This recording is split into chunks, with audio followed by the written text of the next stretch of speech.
이 시간 골치가 도구로 이 말씀으로 은혜를 나누게 하겠습니다. 오늘 본문에 등장하는 아브람, 대단한 사람이 아닙니다. 능력이 타고난 사람도 아닙니다. 아브람은 우리처럼 별 볼 일 없는 그런 사람입니다. 그런 평범한 우리를 하나님께서 어떻게 인도하십니까? 하나님이 아브람을 어떻게 인도합니까? 우리는 믿음으로 매 순간을 살아가고 있지 않습니까? 믿음 없는 사람하고 여러분은 아직 가보지 않는 길 너무나도 많이 있습니다. 그 길로 우리가 걸어가야 되지 않겠습니까? 어떤 사람이 회사에서 제가 봤을 때 이 사람은 기독교 그 회사 신문 기자였던 것만 같아요.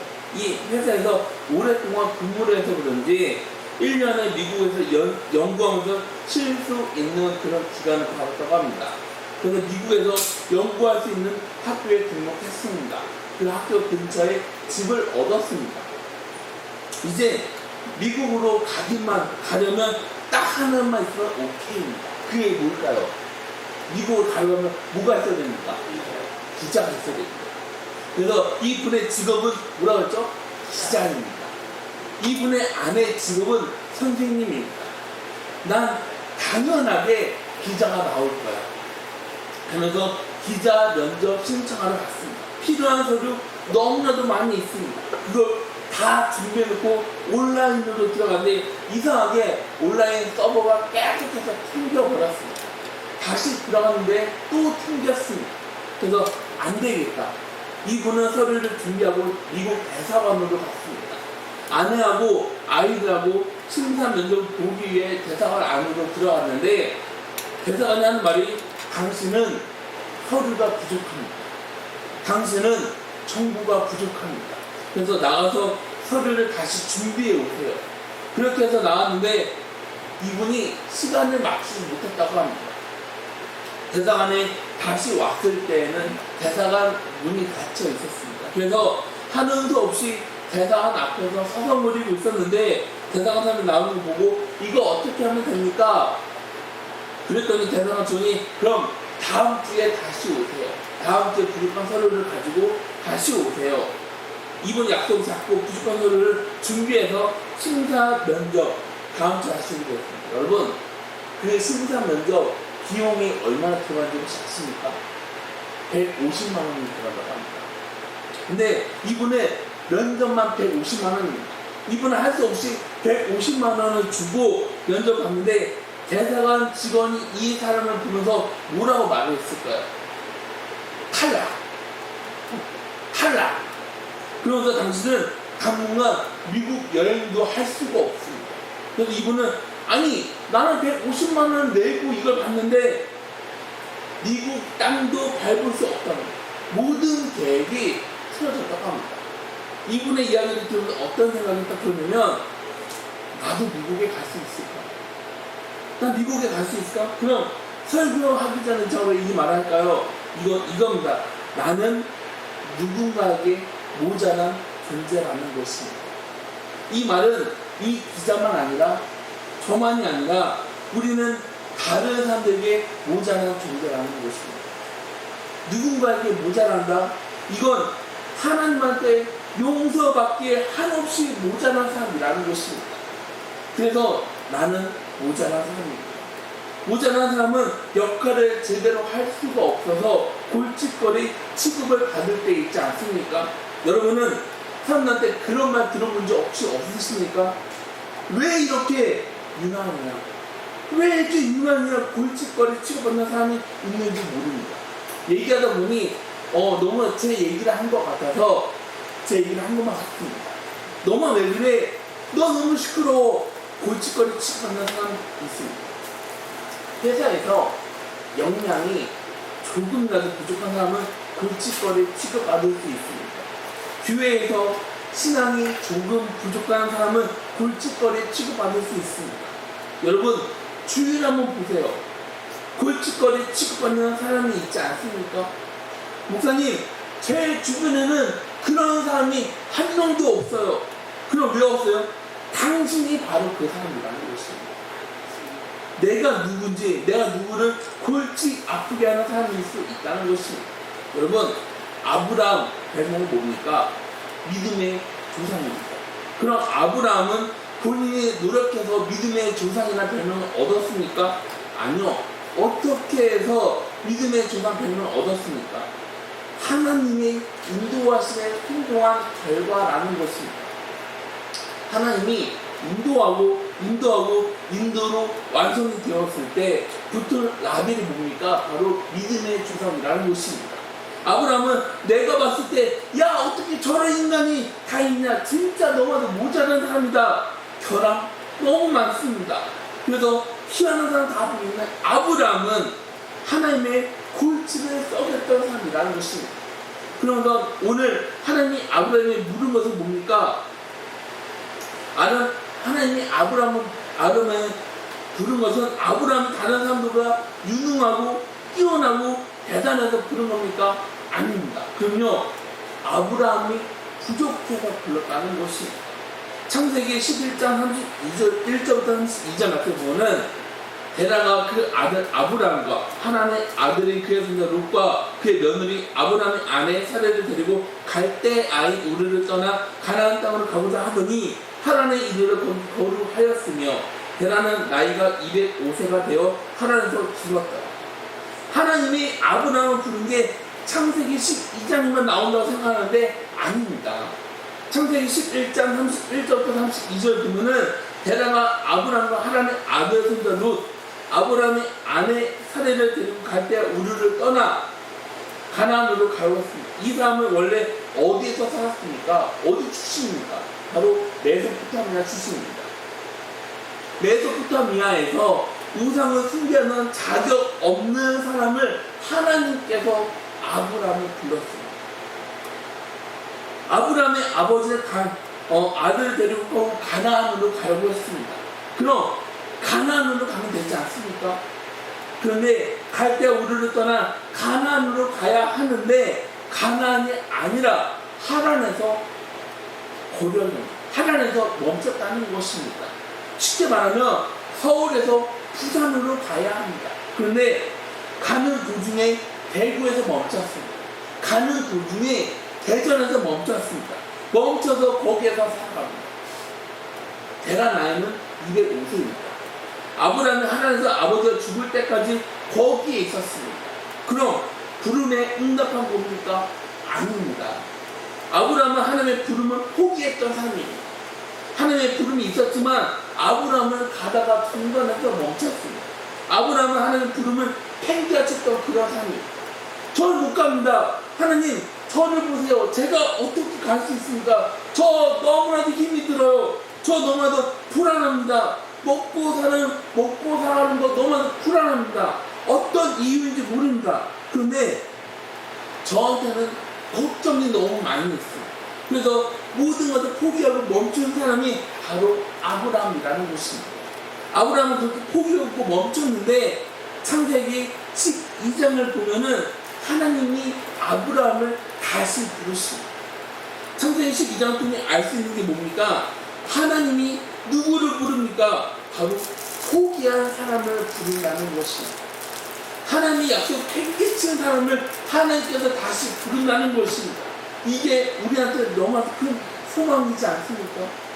왜 소망이냐면 우리 가운데 하나님의 부름을 포기하고 팽개치고 멈춰버린 사람이 있다는 것입니다. 제가 전도사님입니다. 집회를 인도하는데 하나님의 음성을 느낀 적이 있었습니다. 하나님이 나를 원하시는 분입니다. 이건 목사를 원하는 게 아닙니다. 선교사를 원하는 게 아닙니다. 주님이 나한테 준 주님이 나한테 준 은사를 하나님을 위해서 살아가야 되겠다. 나 하나 먹고 살아가는 것보다 숭고한 것을 위해 살아가야 되겠다. 그랬더니 취업을 포기했습니다. 연애를 포기해야만 했습니다. 이 자본주의 사회에서 먹고 살아가는 게 너무나도 힘들었습니다. 그래서 멈췄던 제 자신이 바로 아브라함이었습니다. 선교지에서 하나님의 음성을 들을 수 있었습니다. 가난하고 병들고 악한 사람들을 돕는 거, 사랑하는 거, 섬기는 거를 하나님께서 원하시는구나. 그랬는데 하란에서 멈췄어요. 이런 게 개인적으로 적용할 수 있어요. 이게 어떤 말이냐면은 여러분 가운데 내 은밀한 중독을 끊어야겠다. 이걸 계속하면 하나님께서 기뻐하시지 않는 길. 부르면 다시 묻겠는데 다시 시공차로 가든지 관계를 회복해야 하는 것입니다. 그 관계가 배우자 관계이든지 부모의 관계이든지 하나님이 나를 용서하고 용납해서 관계가 회복하는 부름을 느꼈지만 이건 제가 할 수 있는 게 아닙니다. 저는 용서하지 못합니다. 하나님, 저는 용납할 수가 없습니다. 그래서 다 포기하고 저는 제 멋대로 살아갔습니다. 하나님, 저는 모르겠습니다 하면서 멈추고 하나님의 부름을 팽개치고 살아가면 여러분은 아브라함인데 괜찮습니다. 왜냐하면 성경을 보면 포기한 사람들이 너무나도 많이 등장합니다. 아브라함은 그렇습니까? 아니요. 엘리야는 어떻습니까? 엘리야는 갈멜산에서 위대한 승리를 거뒀던 그런 사람입니다. 거짓 선지자들하고 싸워서 어마어마한 승리를 거뒀습니다. 그런데 이세벨이 죽이겠다고 하자 겁을 먹고 어디로 도망칩니까? 바로 로덴 나무로 도망쳐버립니다. 거기서 뭐라고 합니까? 하나님, 저는 이 세상을 바꿀 수가 없습니다. 저는 죽기를 원합니다. 하나님, 저를 죽여주세요. 베드로를 한번 보세요. 예수님하고 동행합니다. 그런데 예수님 십자가에 못 박혔을 때 베드로는 예수님 곁에 있었습니까? 아니요. 도망칩니다. 도망쳐서 뭘 합니까? 그분을 던져서 물고기를 잡으려고 했는데 잡았습니까? 아니요. 한 마리도 잡지 못했습니다. 이게 어떤 말이냐면 부름을 팽개쳤다는 것입니다.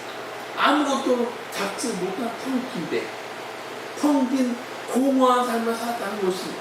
그럼 마가는 어떻습니까? 마가 은혜 받았습니다. 그래서 바울하고 선교를 나갔는데 너무나도 힘이 듭니다. 생각하는 그 이상으로 힘이 들었습니다. 그래서 저는 못하겠습니다. 성계를 팽개치고 집으로 돌아왔는데 집에 돌아온 본인의 모습이 얼마나 비참합니까? 여러분, 하나님의 부름을 팽개치고 멈췄습니다. 포기해서 견딜 수가 없습니다. 이게 뭡니까? 아니야, 다른 사람도 그렇게 충분히 그렇게 할 수 있어. 열심히 했잖아. 그런데 그 말이 나 자신에게 용서가 됩니까? 아니요, 안 됩니다. 그래서 용납할 수가 없는 것입니다. 이거 왜 못하는데 하는 자작 소리가 귀에서 계속해서 맴돌고 있지 않습니까? 그런 가운데 하나님이 아브라함에게 기회를 다시 주십니다. 여러분, 도중에 우리만 멈춘 게 아닙니다. 예수님도 멈췄던 적이 있었습니다. 물론 그건 예수님께서 멈춘 게 아닙니다. 사람들로 인해서 멈췄습니다. 하나님의 아들은 우리를 구원하기 위해 사람 모습으로 이 땅으로 오셨는데 사람들이 그리스도를 십자가에 못 박혀 줍니다. 그래서 멈춰졌습니다. 그런데 어떻게 됩니까? 하나님이 십자가에서 죽으신 예수 그리스도를 죄와 사망의 권세로부터 건져주셨습니다. 우리는 이걸 부활이라고 말하지 않습니다. 여러분, 기독교는 불사의 종교가 아닙니다. 기독교는 바로 부활의 종교입니다. 그럼 불사는 뭡니까? 죽지 않는다. 기독교는 그런 게 아닙니다. 복음을 뭘 말합니까? 부활을 말합니다. 그럼 부활에는 어떤 재료가 필요합니까? 바로 죽음이 필요합니다. 실패가 필요합니다. 망하는 거 괜찮습니다. 넘어지는 거 괜찮습니다. 그럼 괜찮은 이유가 뭡니까? 하나님이 우리를 죄에서 사망으로부터 일으켜 주십니다. 기독교는 부활의 종교입니다. 그래서 여러분, 그리스도 안에 있으면 여러분은 언제 어디서든지 다시 일어날 수 있다는 소망을 가지시기 바랍니다. 하나님이 바로 여러분을 부르십니다. 넘어져 있는 여러분을 일으켜 세워주십니다. 하나님이 쓰러진 아브라함을 다시 부르는 게 창세기 12장 사건입니다. 그 주님이 우리를 부르십니다. 주님이 저와 여러분을 일으켜 주십니다. 여러분, 하나님 음성에 응답하시기 바랍니다. 그리고 주님의 손을 붙들고 일어나는 저와 여러분들이 다 되시기를 주님의 이름으로 기원합니다. 네. 하나님이 아브라함한테 뭐라고 말합니까? 가라고 합니다. 내가 다시 너한테 기회를 줄게. 너는 본토 아비 집을 떠나 내가 너에게 명령한 땅으로 가려고 하는데 떠나는 게 쉽습니까? 아니요. 어렵습니다. 그 어려운 이유는 뭡니까? 우리가 원하는 게 뭡니까? 바로 안전을 원하지 않습니까? 안전을 원하는 게 우리이지 않습니까? 그런데 하나님은 안전하지 않은 곳으로 가려고 하십니다. 그곳은 편안한 세계가 아닙니다. 그곳은 위험한 세계입니다. 그게 바로 떠납니다. 죽으러 가는 것입니다. 창세기를 보면 아브라함의 애국 왕 앞에서 뭐라고 합니까? 아내를 누이라고 거짓말하지 않습니까? 이렇게 하는 이유는 뭡니까? 왕이 욕심내서 나를 죽이고 내 아내를 데려간다고 생각했습니다. 본토 아비 집을 떠나 미지의 세계로 간다는 거 누가 내 돈을 빼려고 하는지 모릅니다. 누가 내 가족을 누이로 만들려고 하는지 모릅니다. 누가 내 생명을 뺏으려고 하는지 모릅니다. 하나님은 두려움 속으로 가라고 하십니다. 그래서 하나님이 뭐라고 합니까?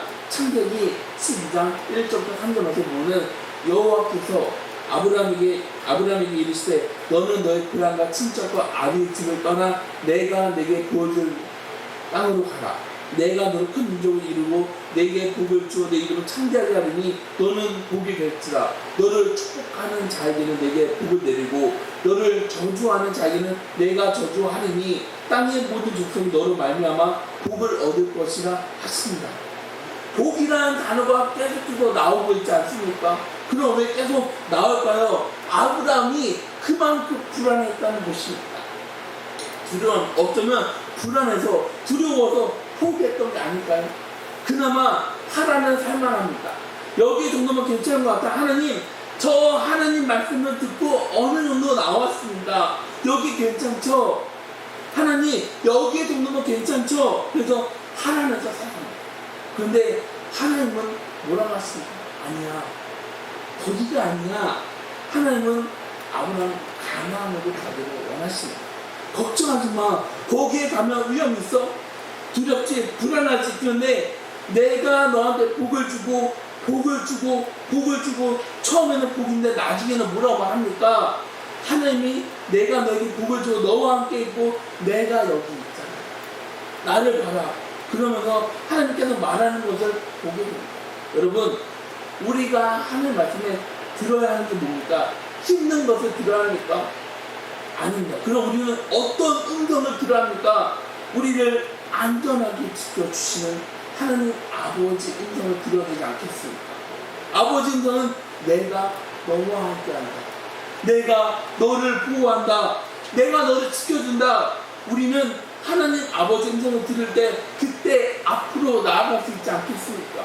그런데 하나님이 아니라 내 모자란 면을 보게 되면 우리는 두 번 다시 일어날 수가 없습니다. 우리 모자란 부분을 보면 우리는 앞으로 나아갈 수가 없습니다. 그런데 우리 모자란 면이 아닙니다. 하나님 아버지 음성을 들으면 우리는 앞으로 나아갈 수 있게 됩니다. 그래서 4절을 보면 뭐라 말합니까? 이에 아브라함이 여호와의 말씀을 따라갔고 롯도 그와 함께 갔으나 아브라함이 하란을 떠날 때 75세였다. 예, 하나님, 제가 하겠습니다. 제 모자란 면이 아닙니다. 제 가족을 뺏으려는 하는 그런 소리도 아닙니다. 두려움 아닙니다. 위험이 아닙니다. 하나님 아버지의 말씀을 듣고 순종해서 가겠습니다. 여러분 가운데 나는 할 수 있는 게 아무것도 없습니다. 그런데 저한테 왜 자꾸 하라고 하는 겁니까? 이건 목사를 말하는 게 아닙니다. 이게 어떤 말은 하나님은 여러분이 안전하다고 생각하는 거짓된 하란에 대해서 이야기를 하는 것입니다. 하란은 여러분을 안주하게 만듭니다. 여러분을 안심시키는 거짓의 안전에서 일어난 크고 자발적인 상실을 통해 하나님을 경험하시고 주의 이름으로 기원합니다. 하나님은 여러분을 고립시켜서 안주하게 만듭니다. 여러분을 고립시키는 그 자리에서 믿음으로 일어나시기 바랍니다. 하나님은 여러분을 초대하고 계십니다.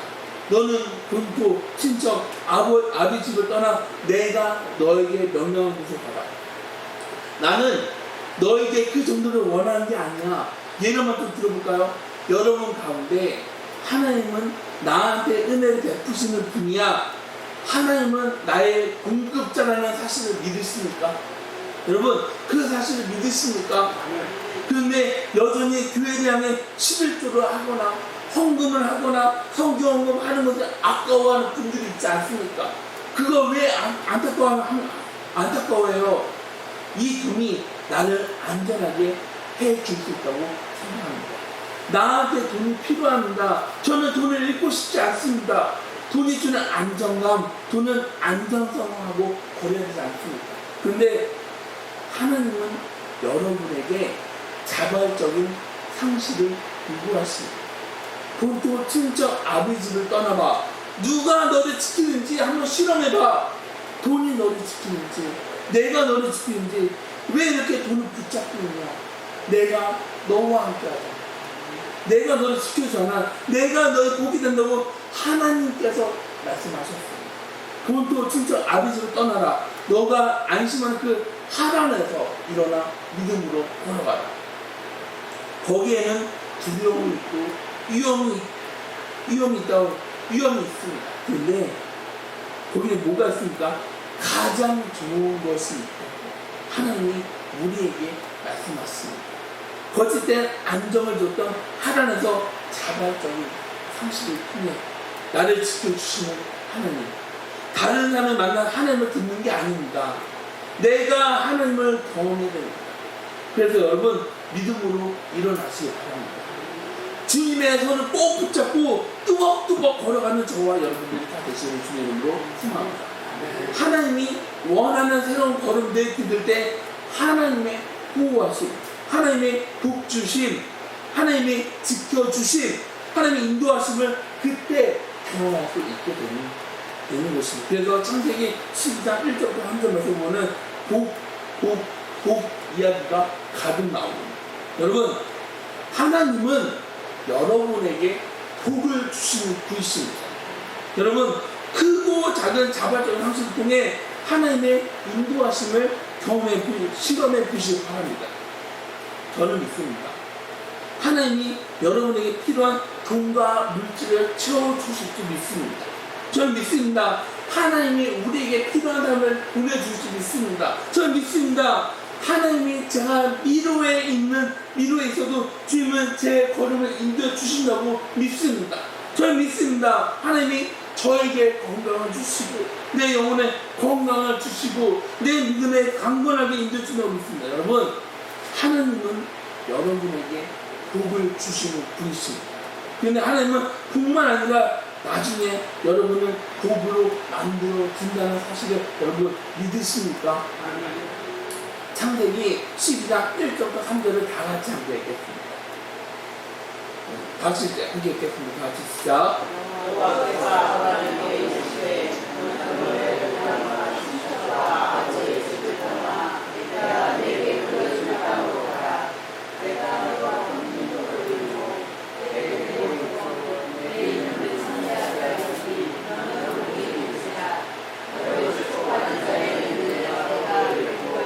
너를 저주하는 자에게는 내가 저주하느니 땅의 모든 것을 너로 말미암아 복을 얻을 것이라 하십니다. 어떻게 보면 복을 준다는 것처럼 보일 수 있습니다. 너를 축복하는 사람에게 축복하고 너를 저주하는 사람에게 저주할 때, 그런데 복 준다는 말을 자세히 보면 중간에 뭐라고 합니까? 내가 너로 큰 민족을 이루고 너에게 복을 주어. 단순한 복의 그런 수준이 아니라는 것입니다. 그럼요, 너의 이름을 창대하게 하겠다. 너는 복이 된다. 반드시 너를 복의 자리에 올려놓겠다. 이게 바로 하느님의 약속이라는 것입니다. 이 사람 이름이 뭐예요? 아브라함입니다.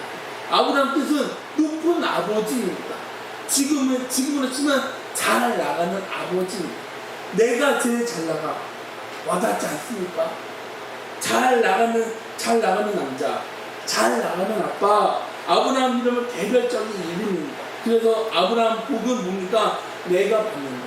그런데 여기에 확산하면 그 복은 가족에게 온다는 것입니다. 나중에 하나님이 아브라함을 불러 인도하면서 이름을 어떻게 바꿔주냐면 아브라함으로 바꿔줍니다. 그럼 아브라함 뜻은 뭡니까? 열국의 아버지라는 것입니다. 열국 온 세상 아버지로 바꿔주셨습니다. 아브라함 복은 나로 인해 내 주변이 복을 받는다. 그래서 하나님 지금 뭐라고 말합니까? 너가 복이야. 너가 복이야. 너는 누군가에게 복이 되는 인생이라고 하는 것입니다. 그래서 너를 축복한 사람에게는 축복을 주고 너를 저주한 사람에게는 저주하겠다고 하셨던 것입니다. 만약 누가 여러분을 외면하면 배신하면 여러분은 뭐라고 말합니까? 에이 저 죽일로, 저 죽일로. 진짜 그렇지 않습니까? 에이 저 죽일로. 그런데 죽을 놈이 아니라 재수 있는 놈이네. 그럼 왜 재수 있습니까? 바로 내가 복이라는 것입니다. 그 복을 몰랐습니다. 만약 누군가 여러분을 좋아하고 여러분을 친밀하게 지내고 여러분을 축복하면 그 사람은 복을 받습니다. 그럼 왜 받습니까? 바로 여러분이 그 사람에게 복이라는 것입니다. 하나님이 말씀하셨습니다. 나는 너를 통해 그 사람에게 복을 주겠다.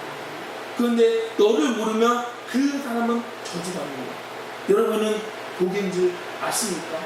여러분은 복이라는 그 사실을 믿으십니까? 여러분, 하나님의 복은, 복의 개념은 미신하고 다릅니다. 예전에 제가 다른 교회에서 사역할 때 학생들, 청년들에게 했던 말입니다. 하나님의 복은 총알이 아니야. 하나님의 복은 폭탄이야. 하나님의 복은 총알이 아닙니다. 폭탄입니다. 총알은 한 놈의 한 발이라는 것입니다. 그런데 폭탄은 그 일대가 터져버리지 않습니까?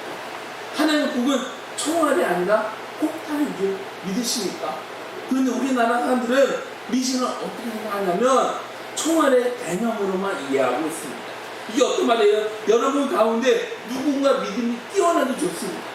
주님을 사랑합니다. 기도합니다. 헌금합니다. 하나님 저 하나님을 믿습니다. 그런데 저 놈이 믿음이 좋습니다. 하면 총알을 빵 쏴버렸습니다. 그랬더니 복을 받았어요. 그럼 옆에서 뭐라고 말합니까? 이 사람 복 받았어요 하면서 저도 하나님 믿겠습니다. 저도 하나님 복 믿을게요. 하나님 저한테도 복을 주세요. 하나님 제가 하나님 사랑하는 거 아시죠? 하나님 저한테 시키는 대로 다 하겠습니다. 그래 알았다. 너가 나를 믿으니 내가 너한테 복을 줄게. 나 복 받았다. 그러면서 옆에 있는 사람도 저도 하겠습니다. 저 꼭 하고 싶어요. 사람들은 그렇게 생각하지 않습니다. 그건 하나님이 주는 복하고 상관이 없다는 것입니다. 하나님의 복은 폭탄입니다. 한번 해볼까요? 하나님 저 복 주세요. 아니 그 소리로 하면 복을 받을 수 있겠습니까? 여러분 저 하나님 저 복 주세요. 하나님 복 주세요. 그래 아니다. 복 줄게. 하나님의 복은 총알이 아닙니다.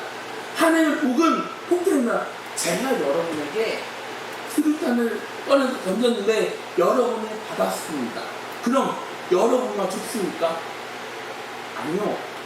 여러분 주위에 있는 사람들이 같이 죽을까요? 이게 어떤 말이냐면 하나님의 복은 총이 아니라 폭탄이라는 것입니다. 나 혼자 받으면 그건 운이 좋은 것 뿐입니다. 그런데 하나님이 주는 복이 분명하면 그 사람으로 인해 주변이 복이랑 파편을 받게 되는 것입니다.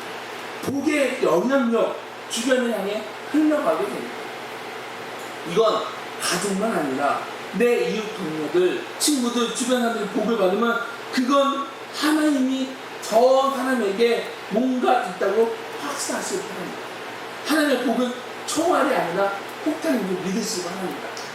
제가 좀 더 와닿는 이야기 한번 해볼까요? 제가 군생활 때입니다. 저는 여름에 입대했습니다. 정말 더운 날씨에 자대 배치를 받아서 입영 생활을 하고 있었습니다. 제가 생활했던 부대는 미국 부대가 나갔던 부대여서 저는 그 부대를 사용했습니다. 그래서 아내는 한국식이 아니라 미국식에 가까웠습니다.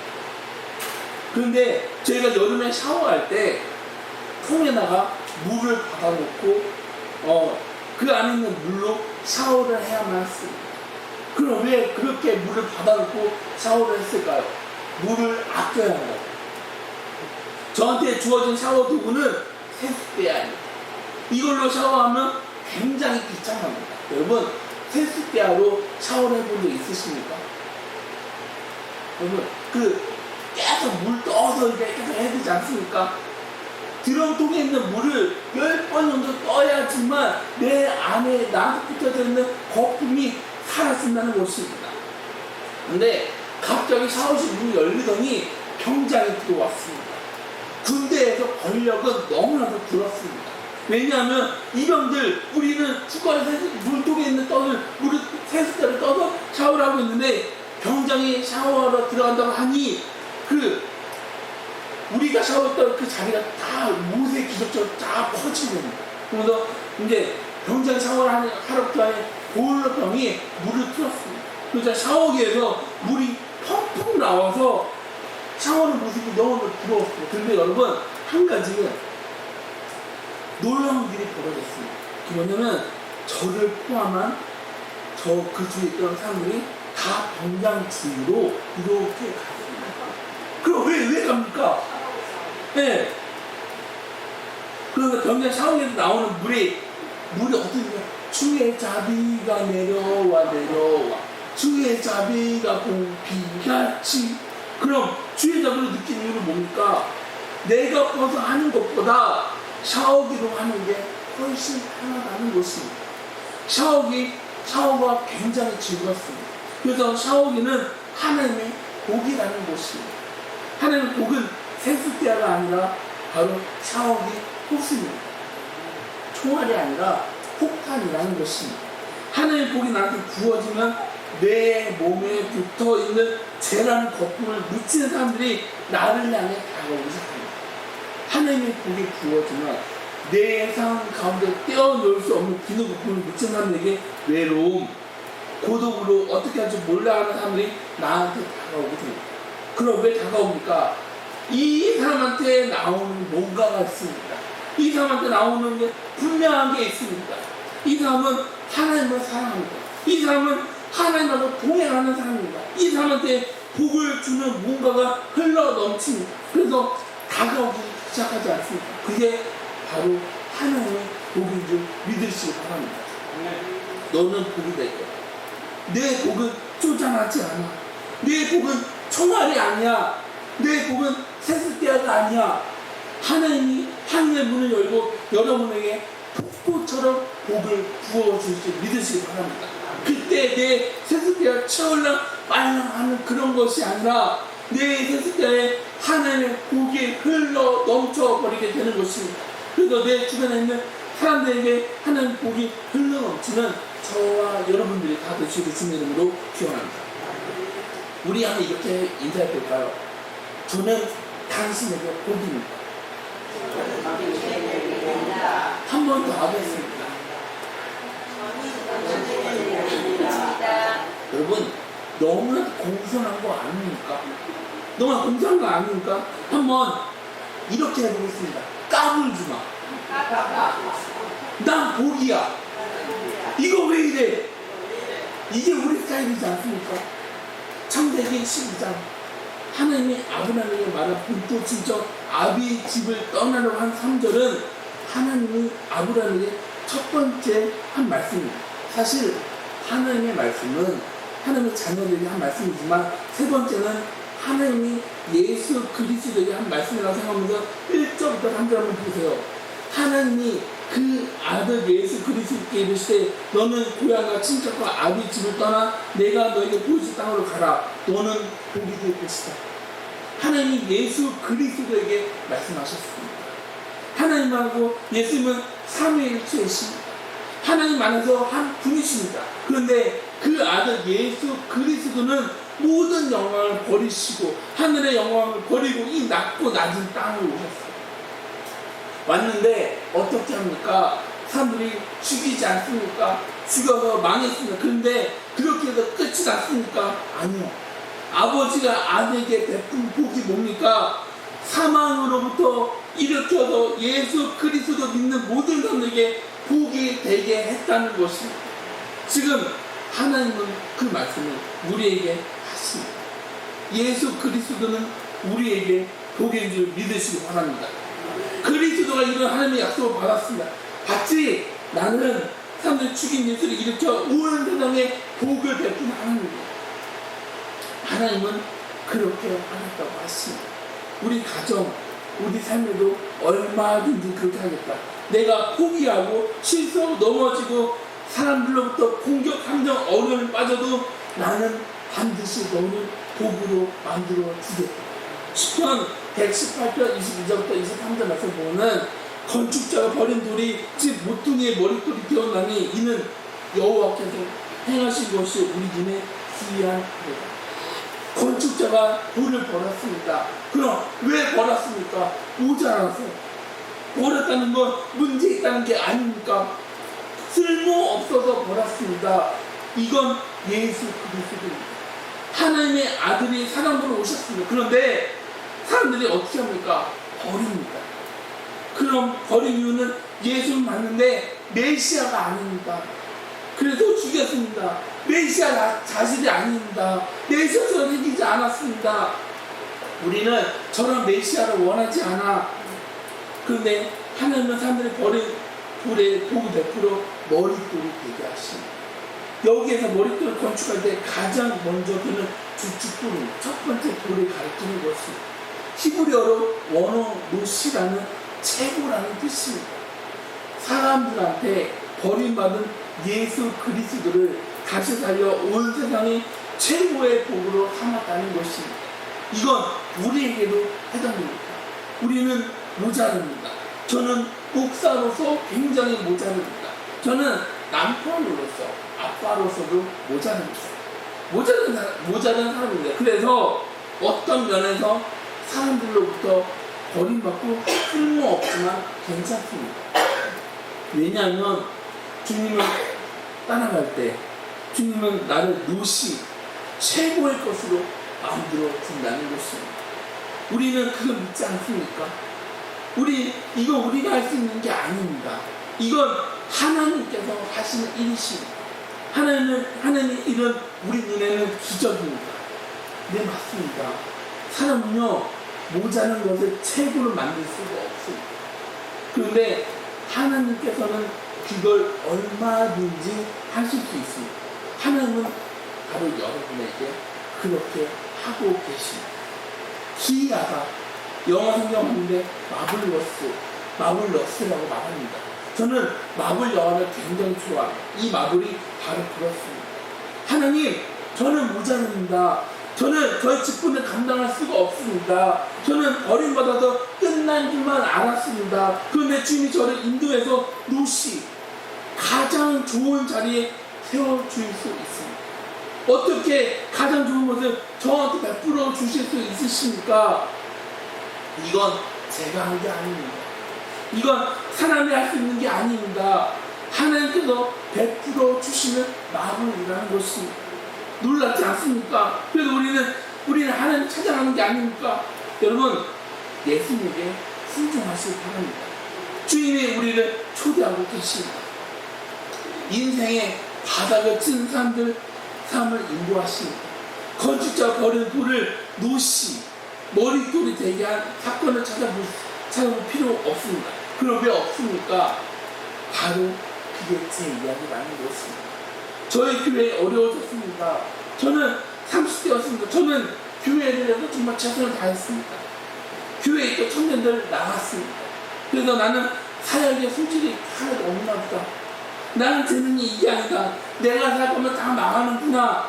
그렇게 지옥 같은 시간을 보내야만 했습니다. 그러면서 나는 끝이야. 나는 사람들 끝이야. 나는 사람 무시를 제대로 할 수가 없고 제 미래 앞은 단 한순간 보이지 않았습니다. 어둠 그 자체였다는 것이. 그래서 어둠의 시간을 보내면서 탈진 번아웃이 왔습니다. 탈진 번아웃이 왔을 때 하나님 앞에 나와서 무작정 울기 시작했어요. 그랬더니 하나님이 저에게 위로를 베풀어 주면서 저를 조금씩 회복시켜 주었습니다. 제 마음은 편해졌습니다. 편해진 마음은 생각하는데 갑자기 뜬금없이 코로나가 왔습니다. 그때 우리 교회 나가는 사람도 있지 않습니까? 그때 제 기분은 혼자 내팽개쳐진 그런 느낌이었습니다. 그래서 이제 모든 것이 끝났다. 나는 할 수 없다. 난 안 돼. 그렇게 울었는데 하나님이 저를 울게 주었습니다. 그러면서 제가 걸어온 발걸음을 돌아보니 주님이 나를 놀라운 일을 이루어 주었어요.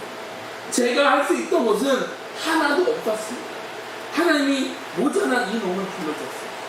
불러서 가장 좋은 자리로 인도해 주었습니다. 이건 제 일에 풀려서 하는 고백이 아닙니다. 저의 삶은 앞으로 어떻게 될지 아무도 모릅니다. 앞으로 깨지는 경험을 더 해야 할지 모릅니다. 제가 원하지 않는 어둠의 시간을 보내야 할 수도 있습니다. 캄캄하고 어두운 곳에서 시간을 보내야 할 수도 있습니다. 그 순간에도 하나님의 강한 손을 잡으시기 바랍니다. 그럼 하나님의 손을 왜 잡아야 할까요? 주님만이 나를 최고의 자리로 인도하는 사실을 믿으시니까. 여러분, 괜찮습니까? 모자란 사람이 없어 괜찮습니까? 여러분은 하나님 사람 받기에 충분한 사람인지 믿으시기 바랍니다. 하나님은 여러분을 사랑하십니다. 여러분 모습 그대로 주님 앞으로 나오시기 바랍니다. 주님이 여러분을 최고의 자리로, 가장 좋은 자리로 인도해 주십니다. 어떻게 하면 순종할 수 있을까? 여러분이 안전하다고 생각하고 있는 그 하란에서 하란을 과감하게 버리시기 바랍니다. 자발적인 상실을 통해 주님의 인도하심을 순종하시기 바랍니다. 우리 창세기 12장 1절부터 3절 다시 한번 같이 읽겠습니다. 같이 읽겠습니다. 같이 시작.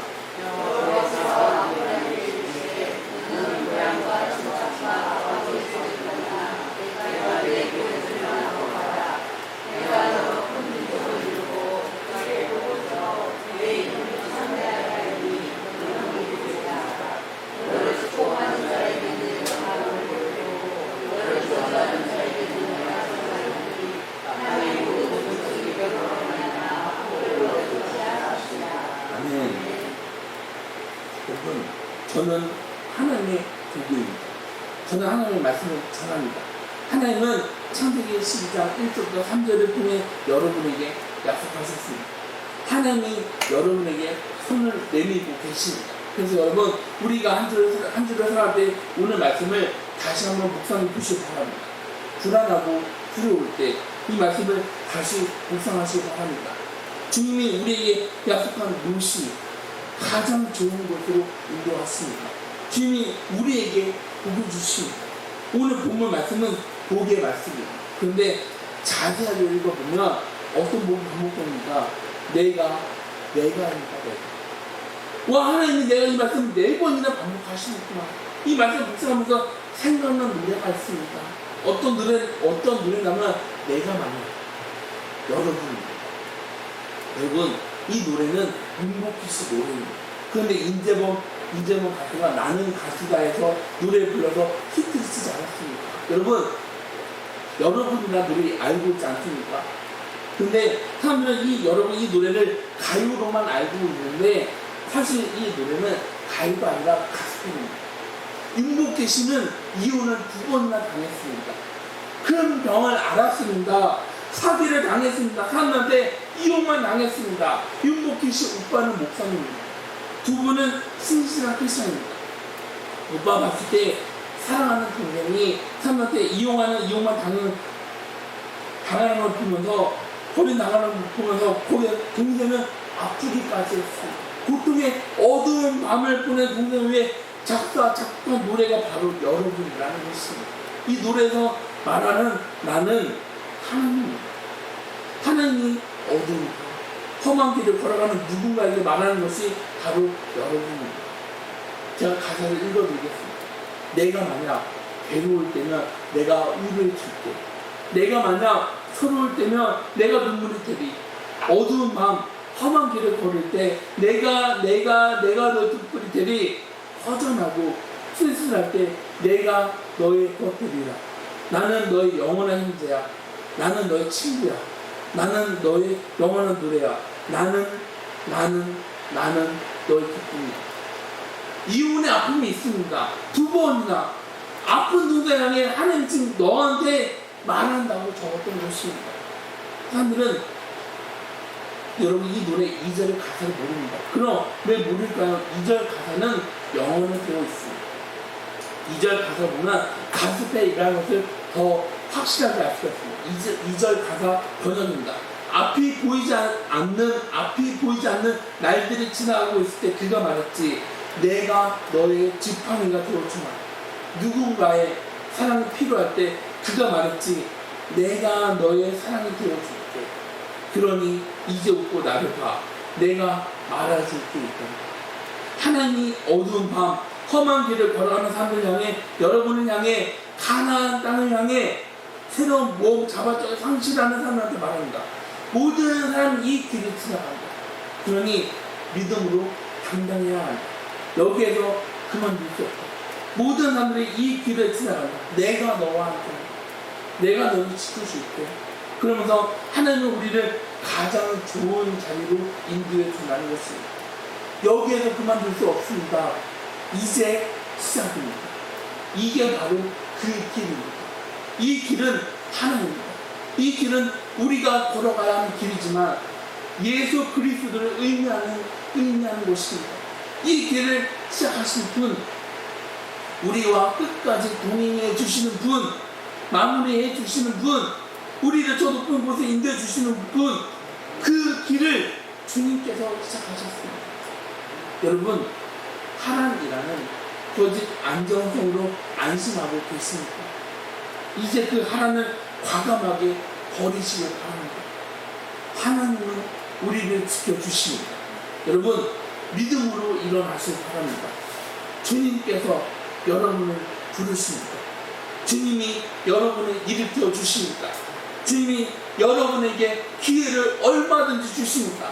그 믿음으로 걸어가서 복이 아니라 우리가 하나님의 복으로 살아가는 저와 여러분들이 다 되시기를 주님의 이름으로 축원합니다. 다 같이 기도하시겠습니다. 하나님 말씀 주십니다. 아버지, 우리는 내 멋대로 내 생각대로만 살아왔습니다.